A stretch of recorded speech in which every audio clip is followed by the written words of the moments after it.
لیے ہے، جو نبیوں پر بھلائی ان کے لیے ہے، جو رسولوں پر بھلائی ان کے لیے ہے، جو فرشتوں پر بھلائی ان کے لیے ہے، جو کتابوں پر ایمان رکھتے ہیں، اللہ نے انہیں دنیا میں بھی کامیابی عطا فرما دی اور مرنے کے بعد کامیابی کا صحرا ان کے سروں پر سجا دیا۔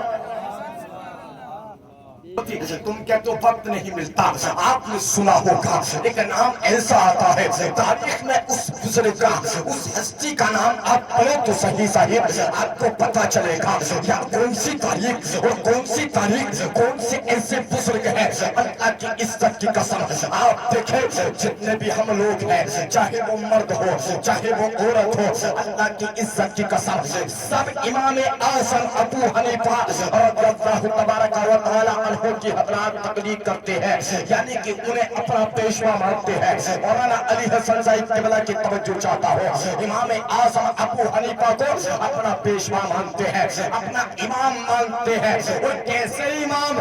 یار وقت کے عالم ہیں، وقت کے امام ہیں، وقت کے اللہ والے ہیں۔ آپ دیکھیں سرکار امام اعظم ابو حنیفہ ارشاد فرماتے ہیں، آج جہاں سرکار امام اعظم ابو حنیفہ کی قبر مبارک ہے، یعنی کہ ان کی قبر ہے، سرکار امام اعظم ابو حنیفہ فرماتے ہیں کہ میں اپنے مرنے یعنی ظاہری زندگی میں سرکار امام اعظم ابو حنیفہ نے اس جگہ پر 60 قرآن کریم مکمل کر دیے۔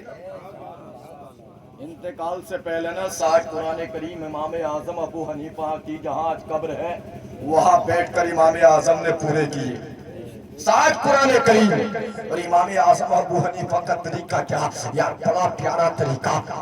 آج ہم کہہ دیتے ہیں نا یار وقت نہیں ہے یا ٹائم نہیں ہے، اما سنو تو صحیح، امام اعظم ابو حنیفہ سے بڑے تاجر آپ نہیں ہیں، امام اعظم ابو حنیفہ سے بڑا کاروبار آپ کا نہیں ہے۔ سرکار امام اعظم ابو حنیفہ کا کاروبار کپڑے کا، اور اتنا بڑا کاروبار تھا، امام اعظم کپڑے کا کام کرتے تھے، کپڑے کا۔ اللہ کی عزت کی قسم مگر میرے امام فرماتے ہیں، امام اعظم ابو حنیفہ فرماتے ہیں کہ میں رمضان شریف میں 61 قرآن کریم ختم کرتا تھا، 61 قرآن کریم مکمل کرتا تھا، ایک قرآن کریم صبح میں، ایک قرآن کریم شام میں، ایک قرآن کریم تراویح میں۔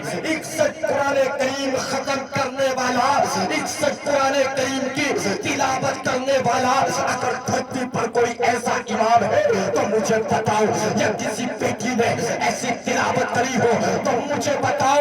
جب دھرتی کے اندر امام اعظم ابو حنیفہ کا توڑ ہے نہیں جو 61 قرآن کریم رمضان میں مکمل کر دے، تو میرے رسول اعظم کی حضرات اور میرے رسول اعظم کے مرتبے اور مقام کا کیا عالم ہوگا جب ان کے گدا بھر دیتے ہیں۔ شاہان زمانہ کی جھولی محتاج کا جب یہ عالم ہے تو مختار کا عالم کیا ہوگا؟ محتاج کا جب یہ عالم ہے تو مختار کا عالم کیا ہوگا؟ آج لے ان کی پناہ، آج مدد مانگ ان سے، کل نہ مانیں گے قیامت میں اگر مان گیا۔ بول دے یار یا رسول اللہ، اگر ابا کی محبت میں تو بول دے، تم اونچا بول دے سبحان اللہ۔ آپ دیکھیں یار کتنا بڑا پیارا شہر، شہر مدینہ الرسول، بول دے سبحان اللہ۔ حضرات آپ دیکھیں امام اعظم سے بڑا کاروبار نہیں، تاجر تھے آپ، وہ کپڑے کا بڑا کاروبار امام اعظم کا۔ جب غلام کا یہ عالم ہے تو امام کا کتنا بڑا عالم ہے۔ جب ان کے گدا بھر دیتے ہیں شاہان زمانہ کی جھولی، محتاج کا جب یہ عالم ہے تو مختار کا عالم کیا ہوگا؟ آج تو حضرات بھائی بھائی میں جھگڑا، بہن بہن میں جھگڑا، ماں بیٹی میں جھگڑا، کب ختم ہوگا یہ جھگڑا؟ جب مصطفیٰ کی شریعت کو پڑھو گے، جب قرآن کو پڑھو گے۔ اللہ کی عزت کی قسم یہ قرآن کریم حضرات جب تک قرآن کریم کی تلاوت نہ کری جائے زندگی میں روشنی نہیں آئے گی، کاروبار میں برکتیں نہیں آئے گی، زندگی میں بہاریں نہیں آئے گی، قبر میں نور نہیں ہوگا مرنے کے بعد۔ اگر چاہتے ہو کہ برکتیں ہمارے قدموں میں آ جائے، قرآن کی تلاوت کرنی پڑے گی، قرآن کو چومنا پڑے گا، قرآن کو دیکھنا پڑے گا، قرآن کو سینے سے لگانا پڑے گا۔ اگر چاہتے ہو کہ رب مرنے سے پہلے ہماری مغفرت فرما دے اور ہماری قبر کو حضرات جنت کے بغیچوں میں ایک بغیچہ بنا دے، تو اللہ کے قرآن کی تلاوت کرنی پڑے گی۔ اللہ کے قرآن کو پڑھنا پڑے گا۔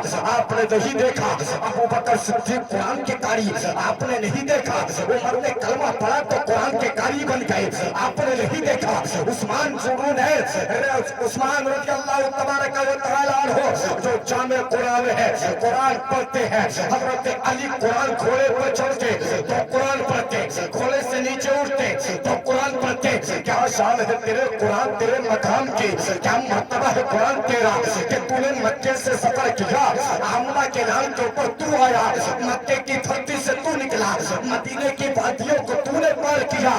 ظالموں نے ہر دور میں، ہر موسم میں، ہر بہار میں، ہر تاریخ میں ظالموں نے قرآن کا پیچھا لیا تھا، مگر اللہ فرماتا ہے ذالک الکتاب لا ریب فیہ، یعنی کہ حضرات قرآن وہ ہے کہ جس میں شک اور شبہ کی کوئی گنجائش نہیں، یعنی کہ قرآن کی حفاظت خود رب تبارک و تعالیٰ کرتا ہے، تو بندوں کی کیا مجال جو رب کی کتاب کو مٹانا چاہے اور جو رب کی کتاب کو مٹانے آئے، رب نے انہیں ایسا مٹا دیا کہ قیامت تک ان کا نام لینے والا کوئی ہے نہیں۔ یہ ہے قرآن، پڑھو زندوں کے لیے پڑھو گے اللہ زندگی میں برکتیں، مردوں کے لیے پڑھو گے اللہ قرآن کی برکتوں سے جنت ہے۔